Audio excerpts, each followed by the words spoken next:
Hello everyone, welcome back to my YouTube channel, and today I'm here with a new poem, The Road Not Taken, and the poet is Robert Frost.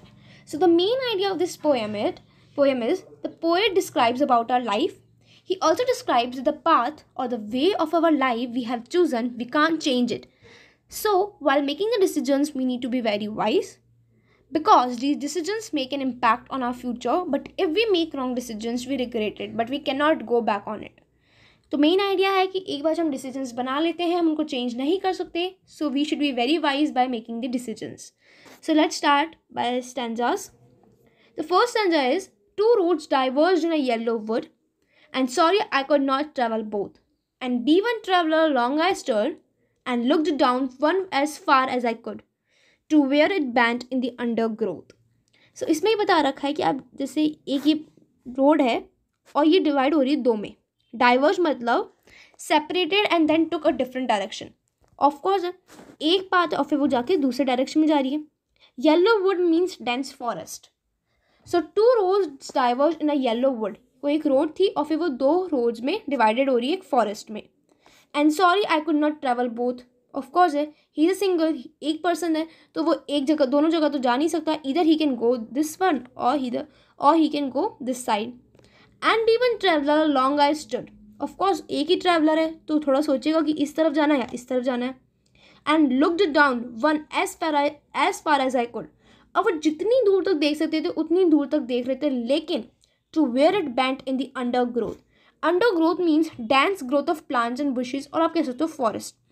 तो plants और bushes, forest है तो plants और bushes बहुत dense होते हैं, तो वो जितनी दूर तक देख सकते थे वो देख रहे थे, लेकिन जो बुशेज और प्लांट्स है वो उनका देखने का वे ब्लॉक कर रहे थे.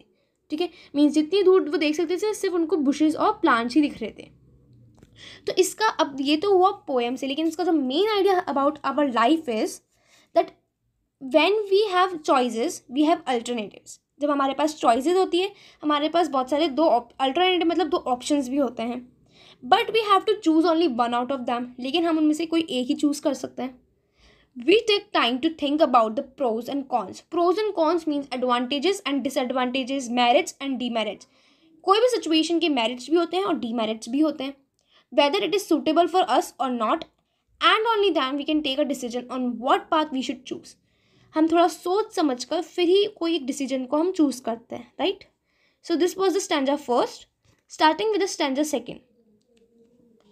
Dan took the other as just as fair and having perhaps a better claim, because it was grassy and wanted wear, though as for that the passing there had warned them really about the same.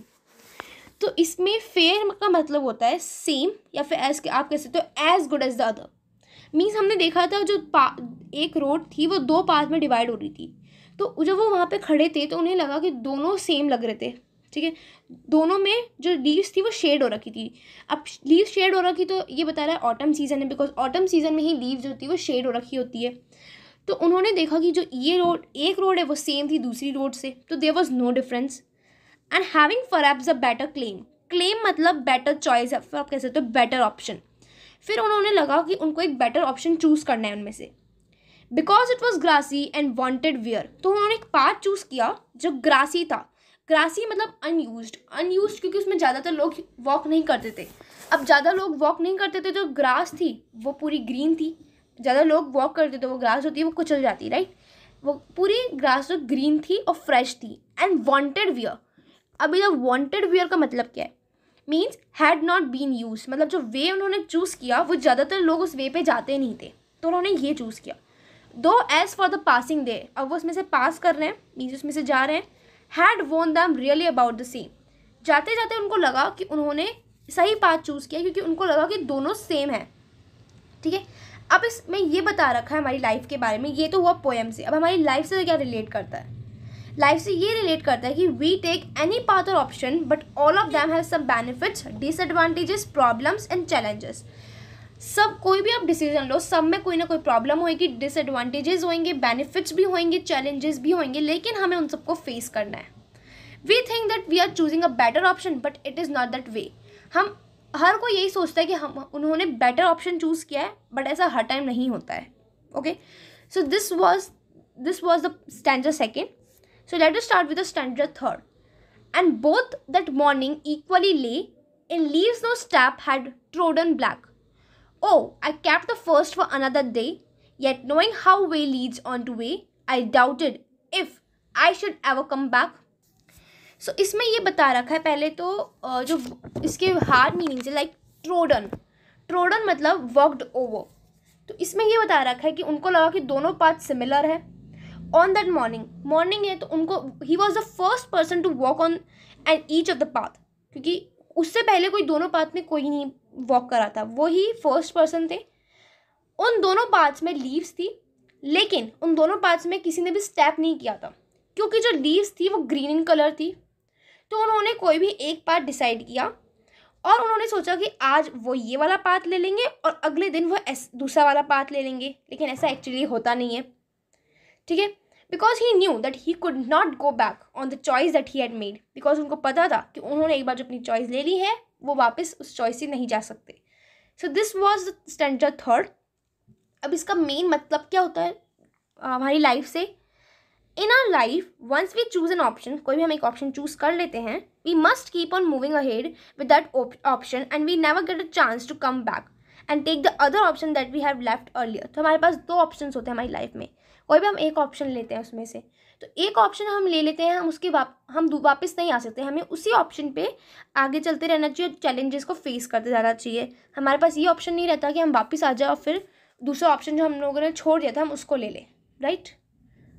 Starting with the stanza 4, I shall be telling this with a sigh, somewhere ages and ages hence, two roads diverged in a wood and I took the one less travelled by, and that has made all the difference.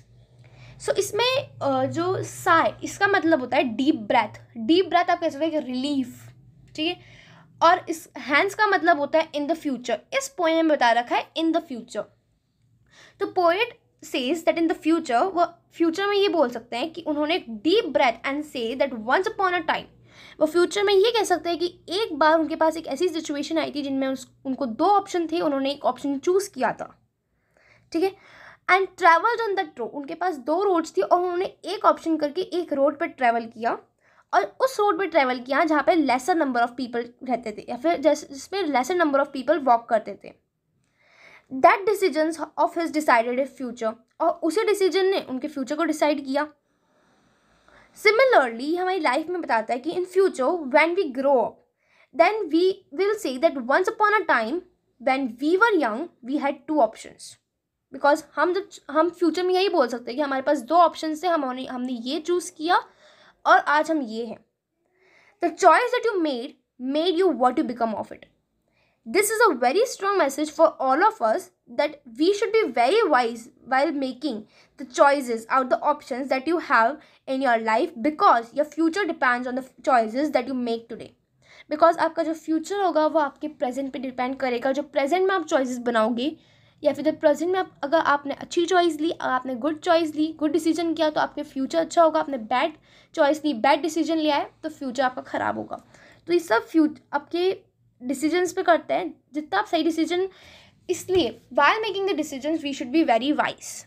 So this was the presentation on the road not taken, and if you like my video don't forget to like, share and subscribe my channel. Also press the bell button. Thank you and have a nice day. Bye.